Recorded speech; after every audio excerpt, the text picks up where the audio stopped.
Okay, let's get started. This is my new quest installed. Press the close button to show your universal menu. So close button is here. Press this. I have this menu that appears.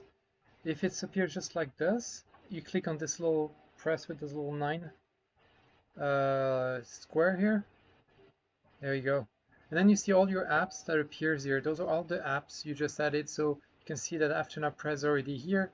This is a really fresh installed, so all the apps are available here. So they're all 45 that are purchases. Nothing is installed on that device yet. So AfterNow Prez beta is here. You can install it directly from here. If you don't see it in that list here, if it doesn't appear for you, you go in here, all, and you go into not installed. And here you can see all the files that are not installed. As you just add it to your library, it's possible that it will show here first.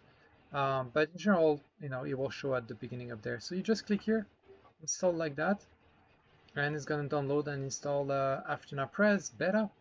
And then when you're ready to, then you get ready to start the presentation. So you see it's almost done already.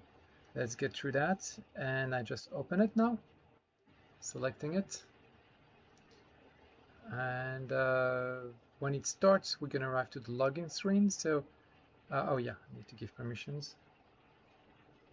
Allow. And welcome to Prez. So you have an account. If you're creating your own presentation, you could have an account. If you're here to join a presentation, someone give you a number, you click here, guest access. Select guest access, there enter your name, don't have to, but if more important, you have to enter the presentation ID. Select this, the numbers are in the little number here, and you can type the number here. So you'll get a 8-digit number that you can type in there, and that will allow you to join that presentation, and then you can just sign in as guest and join the meeting or watch the presentation that somebody prepared for you. And I think that's all. Thank you guys. That's our intro and getting started.